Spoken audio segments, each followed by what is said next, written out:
Did you ever heard from RSMR before?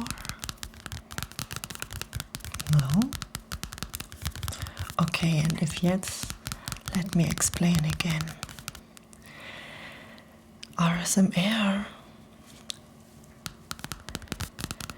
is the satisfaction of sound.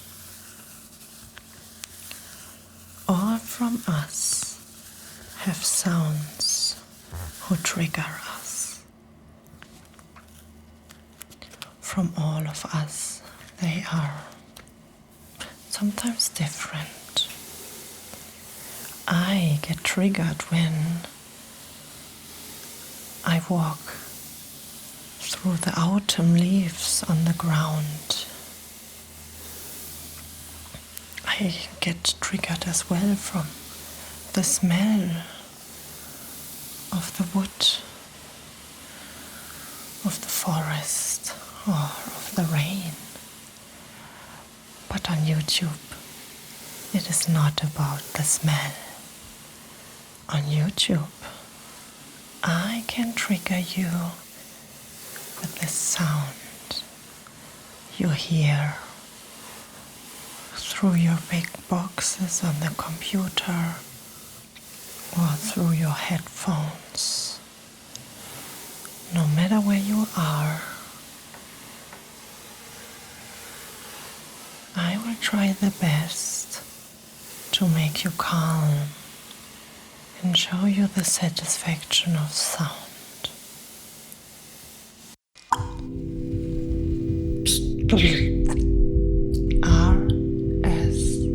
RSMR Katz.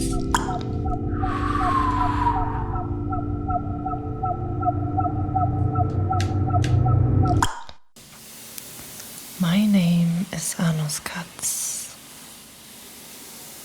RSMR Katz. And I like to trigger you. This time with the help of a book. The book is made from Dr. Seuss and it calls the lorax. And I enjoy to listen to stories. And I know if you are open for it, you could enjoy it too. After a very stressful day, it is a nice option to just enjoy the moment and let go. And the nice thing about the books from Dr. Seuss is that you can read them between the lines. And if you like the way I trigger you, and feel free to write in the comments what especially you like, or if you have maybe another idea how I could trigger you. Maybe you have another book I could read, because you would be amazed to hear that. But right now, I start with the lorax. So take a deep breath and just enjoy.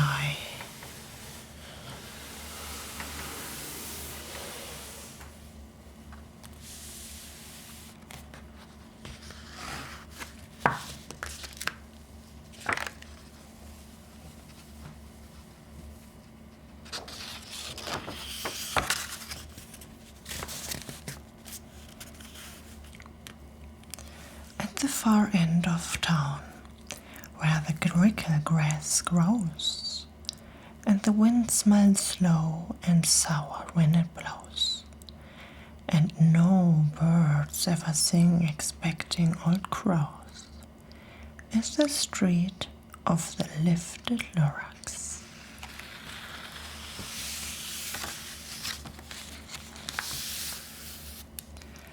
And deep in the grickle grass, some people say If you look deep enough, you can still see today where the lorax once stood, just as long as it could, before somebody lifted the lorax away. What was the lorax, and why was it there? And why was it lifted and taken somewhere?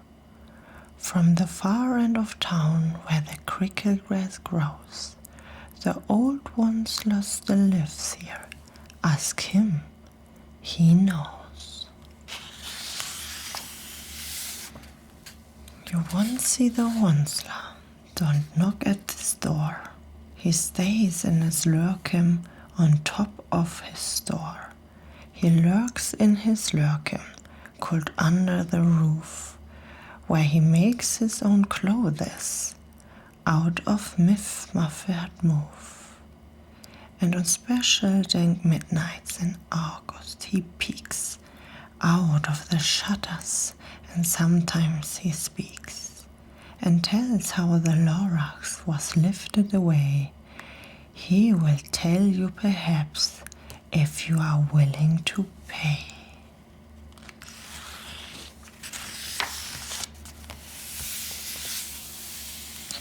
On the end of the rope he lets down a tiny pail, and you have to toss in 15 pence and a nail, and the shell of a great grandfather's snail. Then he pulls up the pail, makes a most careful count, to see if you paid him the proper amount. Then he hides what you paid him away in his snuff, his secret strange hole in his scrupulous cloth. Then he guns, I will call you by whisper, my phone, for the secrets I tell are for your ears alone. Slip, down slaps the whisper may phone to your ear, and the old one's ears whispers are not very clear, since they have to come down through a snurgly hose, and he sounds as if he had smallish bees up his nose. Now I tell you, he says, with his teeth sounding grey, how the lorax got lifted and taken away. It all started way back, such a long time. Way back in the days when the grass was still green, and the pond was still wet, and the clouds were still clean, and the song of the swoomy swans rang out in space. One morning I came to this glorious place, and I first saw the trees, the trufular trees, the bright-colored tufts of the trufular trees, mile after mile in the fresh morning breeze. And under the trees I saw brown barbaloots, frisking about in their barbaloot suits, as they played in the shade and ate truffly fruits. From the rippleless pond came the comfortable sound of the humming, fuming while splashing around. But those trees, those truffalo trees, all my life I've been searching for trees such as these. The touch of their tuft was much softer than silk, and they had a sweet smell of fresh buttermilk. I felt a great leaping of joy in my heart, and I know just what I do. I unloaded my curd.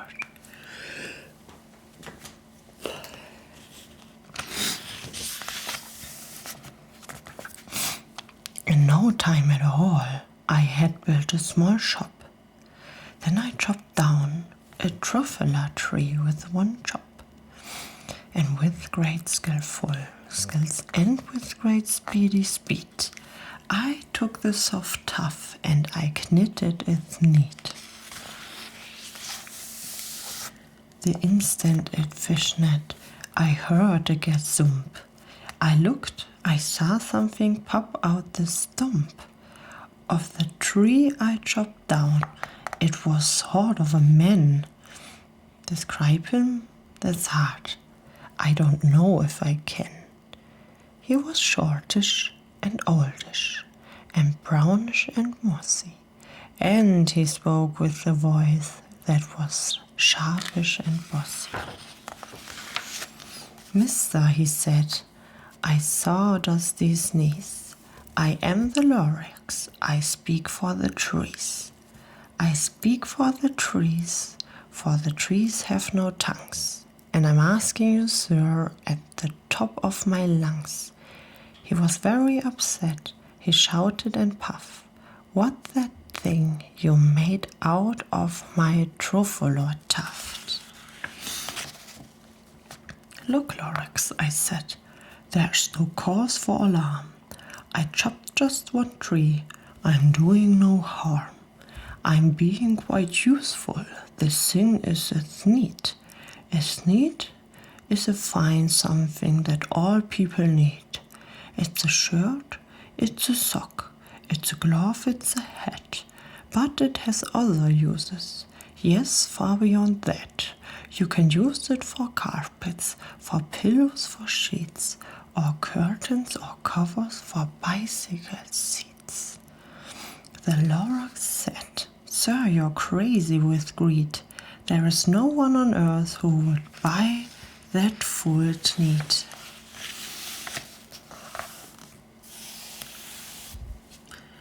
But the very next minute I proved he was wrong, for just at that minute a shape came along, and he thought that the need I had knitted was great. He happily bought it for $3.98. I laughed at the lorax, you poor stupid guy. You never can tell what some people will buy. I repeat, cried the lorax, I speak for the trees. I'm busy, I told him. Shut up, if you please. I rushed through the room, and in no time at all, built a radio phone. I put in a quick call. I called my brothers and uncle and aunts, and I said, listen here is wonderful chance for the whole Wanzer family to get made rich. Get over here fast, take the road not niche, turn left at we have can, sharp right as a stitch. And in no time at all, in the factory I built, the whole Wanzer family was working full tilt. We all knitting needs, just as busy as bees, to the sound of the chopping of truffula teeth. Then, oh baby, oh, how my business did grow. No chopping on a tree at a time was too slow. So I quickly invented my super axe here, which whacked off 4 truffula trees at one smacker. We were making sneeds 4 times as fast as before, and that lorax, he didn't show up anymore.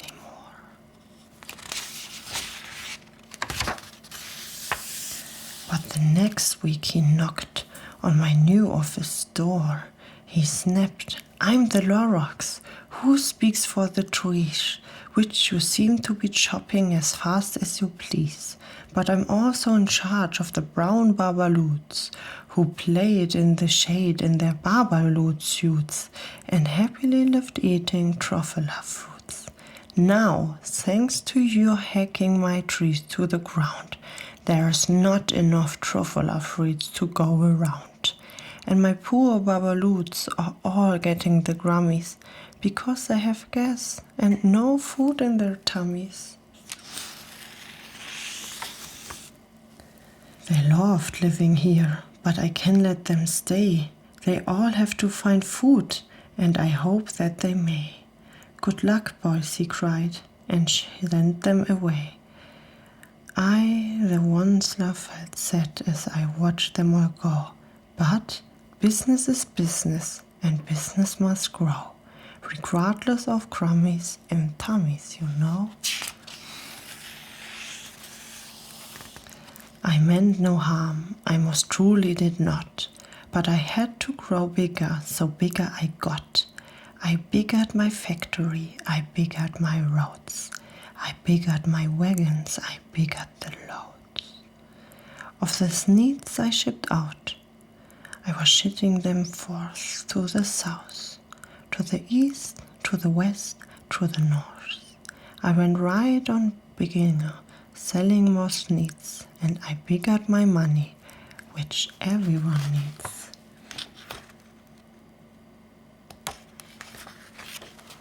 Then again he came back. I was fixing some pipes, when that old nosy lorax came back with more gripes. I am the lorax, he coughed and he whiffed. He sneezed and snuffled, he snuggled, he sniffed. Onceler, he cried with a cruftless croak. Onceler, you're making such marvelous smoke. My poor swarm swans, why they can't sign a note.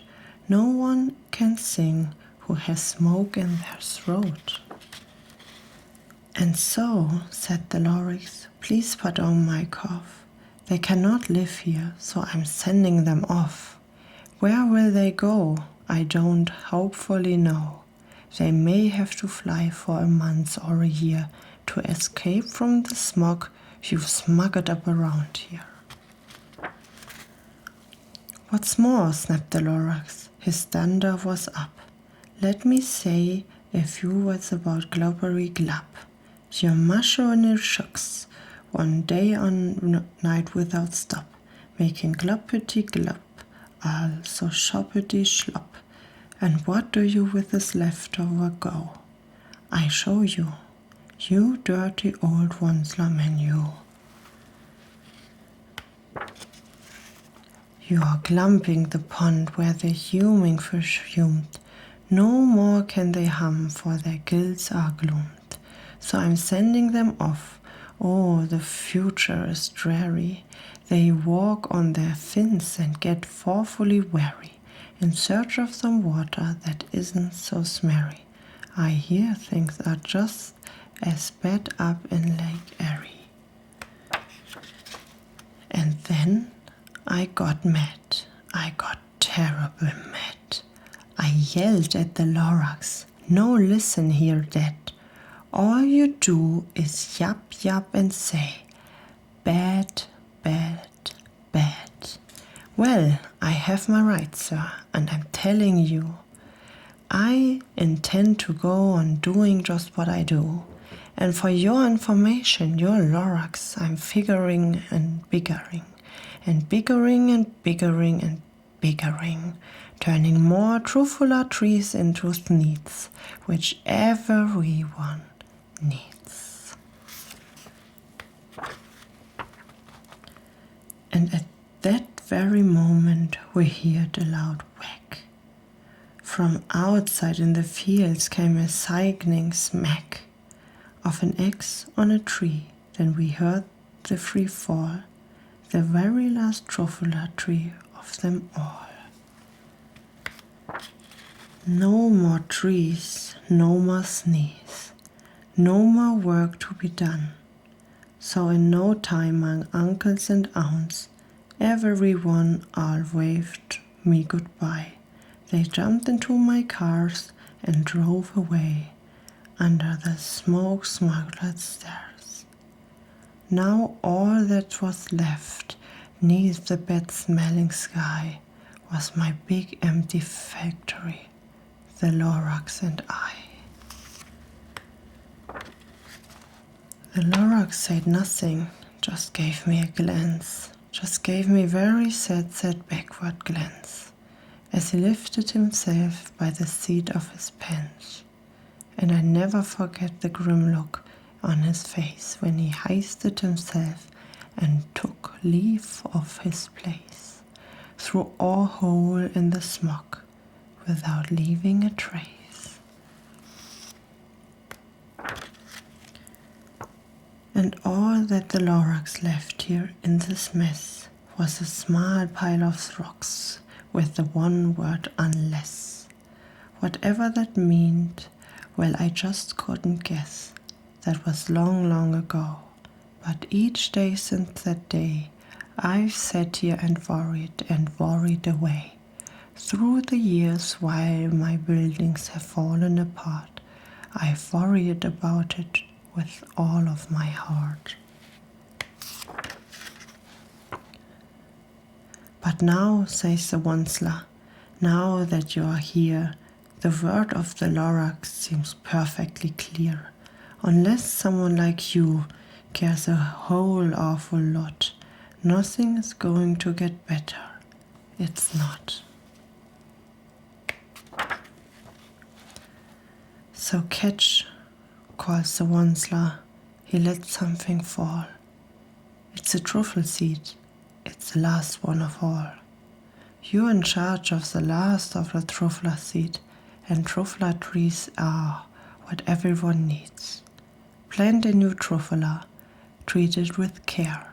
Give it clean water and feed it fresh air. Grow a forest, protect it from axe to hack. Then the lorax and all of his friends may come back.